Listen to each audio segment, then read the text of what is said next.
Hello, welcome to Historical Airsoft.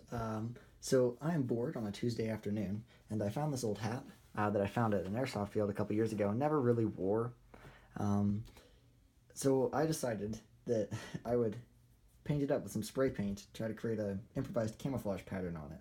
So right now I'm just masking stuff off. I was just doing this because I was bored, and then I realized I could make a quick little video on it. So I'm sort of taking aspects from multiple different camouflage patterns, like these cutting through the rounded area, kind of like what you'd see on Rhodesian brushstroke, and then some of this, that again, something similar to lizard stripe or Rhodesian brushstroke, any of those patterns. Um, so yeah, I'm just going through, and of course, this masking tape is not going to create a massive seal, so it will end up looking kind of blurred, which I think will look pretty cool in the end. So I'll update you guys bit by bit as we go along, and we might add some colors at the very end just with a paintbrush. Very simple, easy way to go about camouflaging stuff. Alright, so at this point I've just about finished up most of the masking off of areas that I'd want to stay green. I might do a little bit more because I do want this hat to stay majority green, and right now if I did spray paint it, it would be majority tan. And again, this isn't imitating any pattern in particular, I'm just using elements of patterns that I've seen in the past. And of course, this isn't going to mask it off very well, which is again evident that I should probably put a little bit more on there. So I have three major or main types of, or at least little patterns that I've used.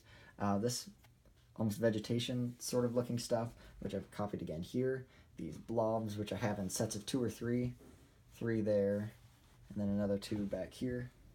And then just putting extra tape pieces all across it in this sort of line right here. Stuff there. Alright, so I've got it all masked up. Now we're just going to get some tan spray paint and do one layer, maybe another layer. We need to be careful with this because we don't want to soak it up too much, especially because we're using a clothing item. I've never actually spray painted something like this, so we'll see how it goes.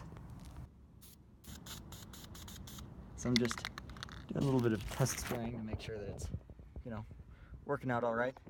Seems to be.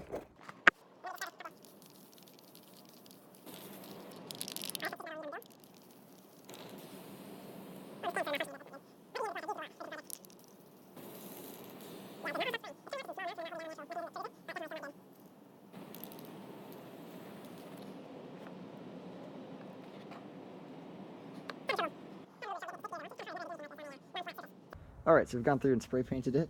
Of course, we're just going to leave it out here to dry for a while. It doesn't need to be solid. Of course, it does not need to be solid tan anywhere, because, this isn't any real pattern or anything. So now I've gone through and removed all of the tape, revealing the pattern, and I forgot to film before doing this part, which is going through and starting to do the next part, which is just using some brown. I do need to go over this with a different type of brown, though. I didn't realize that this was gloss, and of course paint is always shiny when it's wet, but this has been drying for a while and it still has that gloss, and you don't want your camouflage to shine in the light like that, so I'll keep you posted. Alright, so I got very carried away in that time. Didn't update you guys at all on what I was doing, unfortunately. I was just having too much fun with it, just experimenting around with different stuff. So I wrote down and have a little bit of an algorithm for how I did this, and again, I'm waiting for some paint to dry. And I could recreate it if I wanted to, at least something similar. It wouldn't be like a printed camouflage where it'd be the same thing on every single item or whatever, but let me know in the comments, guys, what you think I should call this pattern. And if you want to see me do other stuff with camouflage patterns like this, I totally will, because this was a lot of fun to do. How effective it would be as an actual camouflage pattern is yet to be tested, so who knows, but just for aesthetics, I think it turned out pretty good. Alright, thanks for watching Historical Airsoft, a quick little Tuesday evening video. You guys have a nice day.